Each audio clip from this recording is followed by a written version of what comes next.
नमस्कार साथियों, मैं हरि बेनीवाल किसान जागृति मंच के एक और वीडियो में आपका स्वागत करता हूं। साथियों, जब भी आप ठेकेदार का नाम सुनते हो ना, तो दिमाग में आम आदमी के, आम जनता के दिमाग में यही आता है कि हाँ यार, वो कमीशन पे काम करने वाले होंगे, बहुत बड़ा पैसा कमाते होंगे, इनकी सरकार के अंदर अच्छी साठगांठ होगी, अधिकारियों के साथ अच्छे लिंक होंगे। आज का वीडियो, आज का जो मामला है वो आपके सामने साझा करने का मेरा मकसद यही है कि आपका ये भ्रम दूर हो। ईमानदारी से काम करने वाले ठेकेदारों के साथ किस प्रकार की स्थितियां उत्पन्न होती है, ये चीज़ जनता तक पहुंचानी बहुत ज़्यादा जरूरी हो गई थी। आज लगभग 21 दिन से भाई जसकरण जी सूरतगढ़ पंचायत समिति के आगे धरने पर बैठे हैं और इनका कसूर सिर्फ इतना है कि इन्होंने 9-10 ग्राम पंचायतों के शौचालय बनाने के टेंडर लिए थे और वो शौचालय इन्होंने टाइम पर बना दिए। जिस क्वालिटी के इन्होंने, जो मटेरियल है उन्होंने और जिस संरचना के आधार पर इन्होंने जो मांगे, उस आधार पर इन्होंने बना के दे दिए। ग्राम पंचायत, जितने भी 10 ग्राम पंचायत थी, 10 की 10 ग्राम पंचायत ने एनओसी दे दी। यहाँ से पंचायत समिति से कार्यपूर्ण की रिपोर्ट जो होती है जिला परिषद को भेजी जाती है, वो भेजी जा चुकी है और ये काम हुए लगभग आपके जो है साल से ऊपर हो गया। जिला परिषद से बजट जो आना चाहिए था, वो बजट भी यहाँ पर पंचायत समिति में आ गया। उसके बावजूद ठेकेदारों को पेमेंट नहीं मिल रही है। भाई साहब जसकरण जी लगभग 3-4 महीने पहले ही अपने मिले थे। हाँ जी, 3-4 महीने पहले यहाँ पर बीडीओ साहब से जब मिले थे, तो वो किसी भी बात को स्पष्ट तरीके से बताने में सक्षम नहीं है। सूरतगढ़ के अंदर जनप्रतिनिधियों की माने या अधिकारियों की माने, इस प्रकार के हालात अगर उत्पन्न होते हैं तो ये सीधा सीधा यही संकेत होता है कि गाँव के विकास के अंदर आपको स्थिरता नहीं देखने को मिलेगी। गाँव के विकास है वो रुकेंगे। पूरी जानकारी भाई जसकरण जी है वो आपको देंगे। इससे पहले जितने भी साथी हैं उनको अगर लगता है कि ये वीडियो जनता तक पहुंचना जरूरी है, तो आप 5-7 आपके जानकार दोस्तों को भेज दें। नमस्कार भाई साहब। हाँ नमस्कार। सबसे पहले तो ये बताइए भी, ये आपने ग्राम पंचायत के अंदर लगभग 9 या 10 ग्राम पंचायतों में आपने 10 में किए थे। 10 में किया था, तो ये कहाँ पर पेच आकर अटका? आपकी पेमेंट है वो क्यों रुकी, जैसा आपको धरने पर बैठना पड़ा? ये बहुत कम अवसरों पर ऐसा देखना पड़ता है कि ठेकेदारों को धरने पर बैठना पड़ता है। आम जनता तो ये सोचती है यार, ठेकेदार इसका मतलब 2 रुपए देकर कहीं काम करवा लेता होगा, तो इससे काम की गुणवत्ता के अंदर भी फर्क आता है। तो कहाँ दिक्कत रह गई थी? आपकी फर्म ने टाइम पर काम नहीं किया था, या फिर प्रशासन के साथ बनी नहीं, अधिकारियों के साथ नहीं बनी, या किसी नेता की कोई दुश्मनी है? क्या कारण? सबसे बड़ी प्रॉब्लम तो ये आई है जी, इसमें जो अभिमन्यु चौधरी था ना बीडीओ साहब, उन्होंने बिना सोचे समझे और बिना विश्वास में लिए ग्राम पंचायतों को अपने मनमर्जी से, धक्काशाही से ये टेंडर निकाले। अच्छा, ऑनलाइन। तो ऑनलाइन मतलब ग्राम पंचायतों को विश्वास में नहीं लिया। तो उसके बाद में जी जब हमारे जैसे लोग इसमें उलझ गए, ऑनलाइन टेंडर डाल दिए, तो हमारा तो किसी के साथ कोई व्यक्ति रंजिश तो थी नहीं। तो मैंने जब टेंडर शुरू किया तो सरपंचों के पास गए, तो सरपंच साहब सारों ने यही जवाब दिया जी हमारी इसमें कोई गलती नहीं है, और वास्तव में उनकी कोई गलती नहीं थी, क्योंकि टेंडर हमारे को ग्राम पंचायत समिति सूरतगढ़ ने दिया था। तो इनसे हमने जब पेमेंट की मांग की तो इन्होंने जी हमारे को लारा लप्पा कर दिया, आप सरपंचों के पास जाओ जी, सरपंचों के इन्होंने पेमेंट डाली नहीं, फिर ग्राम अधिकारियों के पास जाओ जी, फिर उनके पास ग्राम पंचायत का वैसे देखे तो बीच में एक बार रोकना चाहूंगा। हाँ जी, इसके अंदर ग्राम पंचायत का जो काम होना चाहिए वो तो काम आपके पास कंप्लीट है वैसे। हाँ, जैसे आपका काम होने के बाद में, हाँ ठीक है, रख रखाव ग्राम पंचायत ने उनकी नहीं की। इसके अंदर ये भी एक पहलू है कि आज जैसे लोग ये कह रहे हैं कि वो इन्होंने जो शौचालय बनाए थे वो टूट गए। जिस टाइम इन्होंने शौचालय बनाकर कंप्लीट कर पंचायत को सौंपे थे, उसके बाद में रख रखाव पंचायत का हो जाता है। बाढ़ टूटते हैं, फूटते हैं, तो पंचायत की जिम्मेदारी होती है। हाँ, मटेरियल में गुणवत्ता की कमी के कारण कोई हुआ है तो वो साबित करे, वो साबित करे कि ये देखो ये मटेरियल कम लगा है। वो काम नहीं कर रहे हैं। यहाँ पर कितनी मैं कहता हूँ संवेदनहीन बात है ये कि अधिकारी ये कहते हैं कि आप सरपंच के पास जाओ। क्यों भाई? सरपंच सरकार है क्या? सरपंच कोई बजट पास में दे देगा क्या? ये पंचायत समिति का बजट है, पंचायत समिति ने काम दिया है, ऑनलाइन टेंडर हुए हैं, पंचायत समिति के पास पैसा आ भी चुका है। ऐसी बात नहीं पैसा नहीं है, पंचायत समिति के पास जिला परिषद से इनके काम का पैसा आ चुका है। बाकायदा ये सारी चीजें ये लेके बैठे हैं, वो सारी रिपोर्ट्स। हाँ आगे बताइए। हाँ जी, तो 31/7/2021 से मैंने ये सारे काम इन्होंने कंप्लीशन दे के और जिला परिषद भेज दी थी। जिला परिषद वालों ने 25/4/2022 को ये देखो निकाला है। तो ये देखो पहल कहाँ अटकी रही मेरे को पता नहीं, मैं इनके चक्कर काटता रहा। 25/4/2022 को यहाँ पर पैसा आ गया। लगभग 1 साल तक तो आप घूमते रहे कहीं। हाँ जी, घूमते रहे। कभी एनओसी के लिए 31/7/2021 से ये बढ़ के गई है जी। 31/7/2021 से ये कार्यपूर्ण। हाँ जी, कार्यपूर्णता प्रमाण पत्र है। हाँ जी, 31/7/2021। हाँ जी, बाकायदा ये कंप्लीट करके भेजा है पंचायत समिति सूरतगढ़ ने ही। इनके सारी ग्राम पंचायतों की 10 ग्राम पंचायतें, हाँ जी, 10 ग्राम पंचायतें थी। 10 के 10 ग्राम पंचायतों में जो भी काम हुआ उसका काम की कंप्लीटेशन रिपोर्ट जो होती है, कार्यपूर्णता प्रमाण पत्र होता है, वो बाकायदा पंचायत समिति ने जारी करके जिला परिषद को भेज दिया। जिला परिषद ने बाकायदा इनको पेमेंट भेज दी। अब दिक्कत कहाँ आ रही है? अब दिक्कत छोटी सी चीज में आपको बताता हूँ। आपने सूरतगढ़ के अंदर सरपंचों की हड़ताल के बारे में सुना होगा। आपने सूरतगढ़ के अंदर सरपंचों की वीरोगिरी के बारे में सुना होगा। टंकी पर चढ़े थे, बहुत दिनों तक पंचायतों के काम रुके थे। इसके अंदर यहाँ के स्थानीय जनप्रतिनिधियों की राजनीतिक महत्वाकांक्षा भी खुलकर सामने आई थी। कोई कह रहा था ये इसके साथ है, कोई कह रहा था इसके खिलाफ है।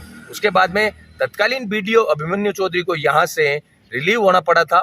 भारी विरोध के बाद लगभग 1 से 1.5 महीने के वो एक घटनाक्रम चला था, नाटकीय घटनाक्रम चला था। उसके बाद से जो नए बीडीओ साहब आए, नए बीडीओ साहब ने जो काम हुए हैं, उनकी काम होने के बाद में, पेमेंट आने के बाद में पंचायत समिति के हाथ में पैसा है, उसके बावजूद नहीं दिया जा रहा है। किसके कहने पर? किसके कहने पर? पंचायत समिति मतलब जनप्रतिनिधियों का कोई, आप विधायक जी के पास नहीं है? मैं तो सबके पास जा लिया, मेन बंदे सबके पास रिक्वेस्ट कर ली, जितनी कोशिश करनी थी कर ली। प्रधान जी के पास? सबके पास जा लिया। प्रधान जी ने बाकायदा फोन भी कर दिए, सबको कोशिश कर ली। मैं तो जितनी कोशिश करनी थी कर लिया। अब मैं तो ये सहारा ले लिया जी। अब देखो क्या होगा, भगवान जाने। प्रधान जी के इनके मील परिवार के साथ तो आपकी पारिवारिक रिलेशन रहे थे, रिलेशन रहे तो तभी तो। और दूसरी बात, आप कोई गलत काम भी नहीं करवा रहे हो। ऐसा होता कि कोई आप गलत काम करवा रहे हो? मैं तो जहाँ भी ये काम किया है ना जी, मंदिर गुरुद्वारा बोल बोल के किया है। अब इससे ऊपर मैं क्या कर सकता हूँ? मंदिर गुरुद्वारा मस्जिद है मेरे लिए जी। अगर मैं गलत काम किया तो ईंट भी कोई माड़ी लगी है, कोई सीमेंट माड़ा लगाया, कोई सामान मैंने माड़ा लगाया, उल्टा जी शेड्यूल से हट के लगाया है। कहने का मतलब जी शेड्यूल के अंदर जो संरचना दी हुई थी, जो मापदंड दिए हुए थे, उनके अनुरूप उनसे 21 इन्होंने काम किया। उसके बावजूद हालात ये हैं कि इनको धरने पर बैठना पड़ रहा है। अब आम जनता की बात करते हैं। आम जनता ज्यादातर धारणा दिमाग में आम जनता के ये बना दी भी ठेकेदार हमेशा चोर होते हैं, ठेकेदार अधिकारियों के साथ सांठ काट करते हैं। लेकिन जो वास्तव में ईमानदारी से काम करने वाले ठेकेदार होते हैं, उन ठेकेदारों के साथ किस प्रकार का दुर्व्यवहार किया जाता है, उसका एक ताजा उदाहरण आपके सामने है। अगर वास्तव में सरकारें संवेदनशील होती, जनप्रतिनिधि संवेदनशील होते, पंचायत समिति के अधिकारी संवेदनशील होते, तो ऐसा नहीं होता और आज इनका बजट जारी कर दिया होता और ये कहीं और अच्छी गुणवत्ता के साथ काम कर रहे होते। जैसे ये पेमेंट रोकी, ठेकेदार जी ईमानदारी से बता रहा। हाँ जी, हाँ जी। आपके मन में ये तो आया होगा, यार ये पैसा क्यों लगा दिया फिर मैंने? बहुत बुरी तरह पिट गया जी मैं। ब्याज मेरे को पड़ गया, जो लोगों के साथ रिलेशन था मेरा वो टूट गया। कोरोना के कारण जो मेरा 1 रुपए में चीज़ मिलनी थी वो मेरे को 1 रुपए 20 पैसे में मिली, और 1 रुपए का मैंने काम नहीं किया। उसके बाद में मैं बेरोजगार हो गया 18 महीने से इधर। जब आपको ये काम दिया गया था, बाकायदा वीडियो ने ये कहा था कि एडवांस पेमेंट 90 दिन का काम बोल के दिया गया था जी। 90 से 91 दिन नहीं होने चाहिए और पेमेंट एडवांस है हमारे पास। तभी तो मैं छोटा काम लिया था, नहीं तो मैं कम से कम 30-40 लेता तो मैं अपनी मजदूरी तो कर लेता। अब मैं घर का रहा ना घाट का रहा, मैं इनके और पंचायत समिति और घर के बीच में चक्कर काटता रहा और लोगों के पास जाता रहा। प्रभावशाली लोगों के पास मैं फोन करता रहा, जी मेरा करवा दो जी, मेरा करवा दो जी, मेरा करवा दो जी। मेरी कोई सुनाई नहीं हुई जी। मैं तो अब ये धरने का सहारा ले लिया जी। अंधेर नगरी चौपट राजा का इससे बड़ा और ताजा उदाहरण क्या हो सकता है, जहां पर ना पंचायत समिति का कोई देखरेख करने वाला जनप्रतिनिधि है, ना कोई ग्राम पंचायतों को देखने वाला जनप्रतिनिधि है, और फिर काम करने वाले चाहे ठेकेदार हो या फिर कोई और हो, उन पर लगाम या उनके काम की गुणवत्ता की जांच करने की जिम्मेदारी जिन लोगों पर है, वो जिस नींद में सोए हुए हैं, उस नींद का ताजा उदाहरण इस घटनाक्रम से आपके सामने आता है। इसके अलावा ये बताइए भाई साहब जसकरण जी कि आपके अलावा जिस ठेकेदार ने काम किया था और जिस ठेकेदार के पास आपसे बड़ा काम था, उससे वो काम हुआ नहीं, उसकी ब्लैकलिस्ट भी हो गई थी फर्म जैसे, तो उसके अंदर भी अगर प्राथमिक तौर पर देखा जाए तो उस ठेकेदार की भी वैसे कोई गलती नहीं थी? कोई गलती नहीं थी जी। अब उनको भी पेमेंट नहीं मिली होगी, वो अगर उसके पास फाइनेंशियली कोई प्रॉब्लम आई होगी, इतना मेरे को पूरा नॉलेज नहीं है। मैं तो अपने में घूम रहा हूँ और अपने में परेशान हूँ खुद में, मेरे को खुद को नहीं पता, मैं तो इतना टेंशन में हूँ। 18 महीने से मैं बहुत ज्यादा। अब जब 21 दिन हो गए यहाँ पर बैठे हुए, किसी ने सूरतगढ़ के स्थानीय जनप्रतिनिधियों से आपको क्या सुध नहीं ली जी मेरे ने, किसी बंदे ने मेरे को फोन करके नहीं पूछा कि तू कहाँ है, क्या है, कैसे है। और आपने अप्रोच करने की कोशिश की, उनको फोन करके सहायता मांगने की कोशिश? मैं तो सबको ही बोल रहा हूँ जी, मैं तो डेली इधर मैसेज आ रहे हैं, अखबारों में, न्यूज़पेपरों में आ रही है, अभी वो धरने पे बैठा है। तो मेरे रिलेशन तो सबके साथ व्यक्तिगत थे ही, मगर उन लोगों ने मेरी कोई सुनाई नहीं की। तो अब मैं तो क्या कर सकता हूँ जी, मेरे अब हाथ। अभी प्रशासनिक अधिकारियों से कोई 2-4 दिन के अंदर कोई बातचीत हुई है जिनसे आपको लगता है कि मामला सही ट्रैक पे जा रहा है? नहीं जी, कोई बात नहीं हुई, उन्होंने कोई बात करने की कोशिश नहीं की। और अब धरने से खड़ा होके मैं कैसे जा सकता हूँ जी? जो मेरे साथ लोग संघर्षशील लोग बैठे हैं उनसे मैं बाहर होके और कैसे बाहर जा सकता हूँ? तो अब धरना लगाना मेरे बस का रोग था, अब खड़ा होना मेरे बस का रोग नहीं है ना। तो साथियों, ये थे जसकरण जी, ठेकेदार, सूरतगढ़ पंचायत समिति के सामने से धरने पर बैठे थे। इनका दर्द, इनकी समस्या आप तक पहुंचाकर कम से कम एक नया नॉलेज, नया ज्ञान आपको मिला कि जब भी कहीं पर आप ठेका लें तो इस प्रकार के मामले जरूर देख लें कि पंचायत समिति का ले रहे हो तो ग्राम पंचायत को विश्वास मत में लो, और ग्राम पंचायत का ले रहे हो तो पंचायत समिति को विश्वास मत में लो। भाई साहब कुछ कहना चाहते हैं, एक बार इधर। नमस्कार जी, मैं कहना चाहता हूँ कि ये जसकरण ईमानदार और अच्छा आदमी है।